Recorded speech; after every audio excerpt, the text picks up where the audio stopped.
Hello and welcome to this short video on preparing for online exams. This video is being prepared by the Learning Support team at Cardiff Metropolitan University.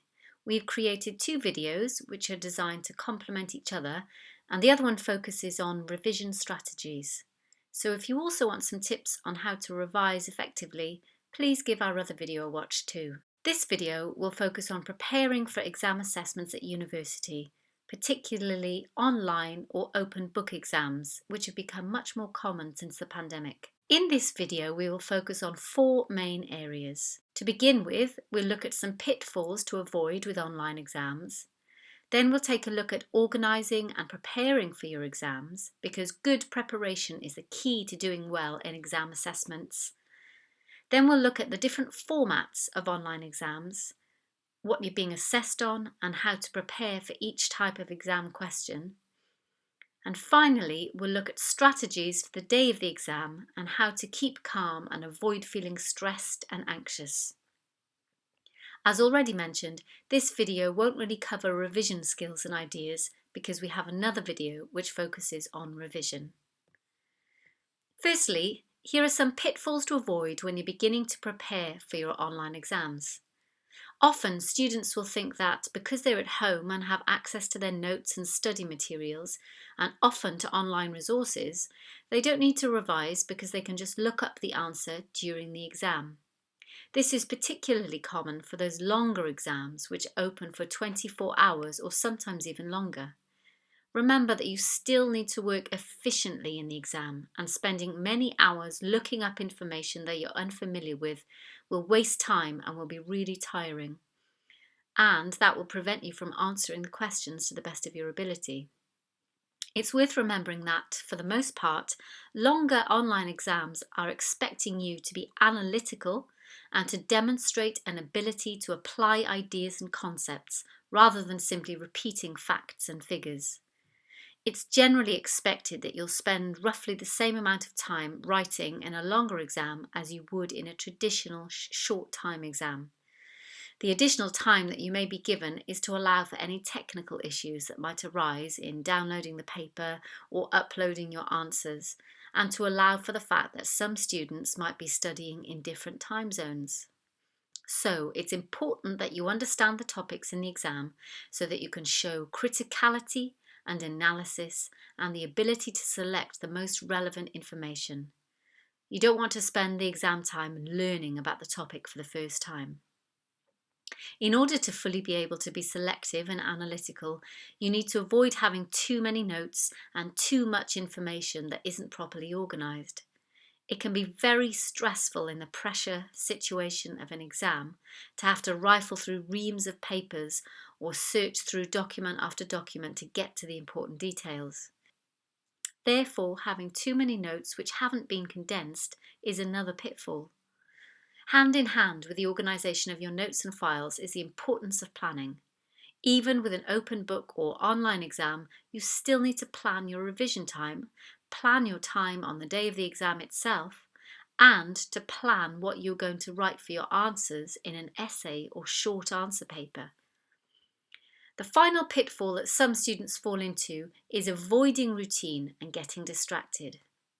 In an exam hall or designated exam room, this is much less of a problem because the time is limited and there are fewer distractions.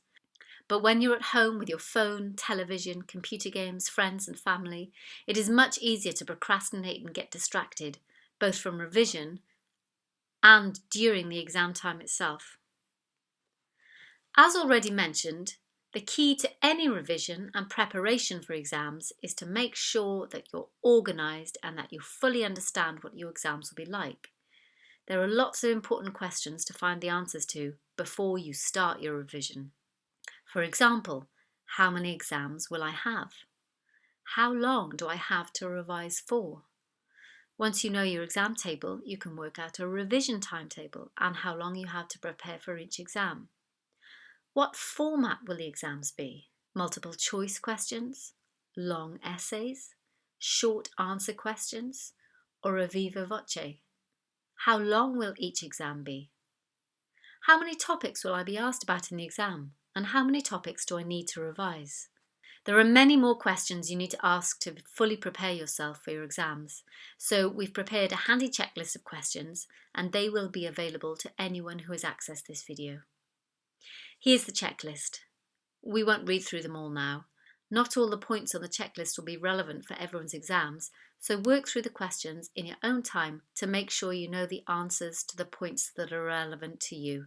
It's important before you start revising that you have a good understanding of how many topics you'll be expected to address in the exam. It might be that your modules include many topics, but that only certain ones will be included in the exam. You don't want to waste time and energy focusing on those topics which you know won't be coming up. So if you're not already sure of how many topics you'll be examined on, here are some places to look. The first place to look to give you a solid understanding of the topics you need to revise is your module handbook, which should be on Moodle. At the very beginning of the module handbook, there should be an outline of the aims and objectives for the module and a breakdown of the main topics and subtopics covered. It's a good idea to study these details even before you begin a module so that you can get a sense of how the topics relate to each other and how they will be taught. It is possible that your exam will not test you on all of the module topics, so the next place to go for clarification and more detail would be the lecture slides and, if available, the lecture recordings. It may be the lecturers give hints and tips on the exam, so even if you've attended all the lectures and taken notes, it's worth going back through them in case you've missed some of these details which might have been mentioned by the lecturer but not necessarily included on the slides. If you want to get a firm idea of how many questions will be asked in an exam and how many themes will be covered, try to get hold of past exam papers. Some lecturers make papers available, or you could ask your tutors directly if this is something they're prepared to do. There are many websites offering past papers, but be cautious because even if the topics seem the same, the format and style might be different. Another tip is to look in detail at the breakdown of marks in the exam so that you can understand better how marks will be allocated and the amount of detail you need to revise. This level of detail will be in a past paper, your module handbook, or it may be that you've had a dedicated lecture or seminar going over the exam details. Finally, it's important to know before you start revision whether you'll be required to use references in your exam. Make sure you know how to reference before the exam. You may also need to learn the names of theories and theorists, particular names or dates, and even things like formulae, if you're studying a course that uses any maths or statistics. With an open book exam, the organisation of your notes is the key to working efficiently and avoiding stress. If your notes are disorganised and if there are too many of them, you will waste time and you're likely to get frustrated and stressed. It's much better to have brief, well-organised notes with the key details and references rather than pages and pages of information that you have to search through to find the relevant information. A good set of notes will be brief, easy to search through, will easily identify key topics and concepts, will outline main points of an argument, and will identify the most important theorists and references. Keep these in an easy-to-use reference list which is correctly formatted so that you don't need to worry about formatting the references during the exam. Here are a few ideas for organising your notes, but ultimately it's important that your notes make sense to you and that you can search through them easily. So choose the way of organising your notes that you enjoy the most. Use folders and subheadings to organise topics. Put them in a clear and obvious place, whether that's digital versions on your desktop or paper versions in physical folders. Use colour coding to help you separate out the topics and make the information easier to identify and remember. Use bullet points so that you don't overload yourself with information. Chunk down information into smaller sections wherever possible. It's easier to learn information which is broken down into smaller chunks, and typically, most people can learn between 5 and 7 smaller pieces of information at any one time. Try using mind maps. Use flashcards or post-it notes to help you test yourself. Now we're going to look at how to prepare for the day of the exam. Remember that there's a separate video for revision skills which will include how to make a revision planner. Having done all of your organisation, preparation and revision leading up to your exam, remember to prepare for the day itself. Some of these tips are pretty common sense, but they often get forgotten in the stress and busyness of revision. Make a timetable of your exam day. Include breaks and time for meals if it's an extended time exam. If you don't take breaks, you get tired and you won't work as efficiently. Similarly, make sure you've had plenty of sleep in the days leading up to your exam. Stay hydrated throughout the day and have plenty of good meals and snacks prepared to keep you going. Choose where you're going to do the exam and make sure the space is clean and tidy and free of distractions. You might want to leave your phone off or in another room if you know you tend to get distracted by messages and social media. Make sure your computer or laptop has recently updated, that you have a good Wi-Fi connection, and that you shut down any programs that you won't be needing that may slow your computer down. Finally, have the phone number of the IT department to hand just in case of a technical problem or emergency. The phone number for Cardiff Met's IT department is included on the exam checklist. Once you're ready to start your exam, here are a few tips for approaching the exam itself. Scan through the exam paper and work out how much time you need to spend on each question and on each point. Include time to read the questions thoroughly and proofread your work afterwards. You may have already made this plan, but it's worth checking through the actual paper right at the beginning in case there's anything you weren't expecting.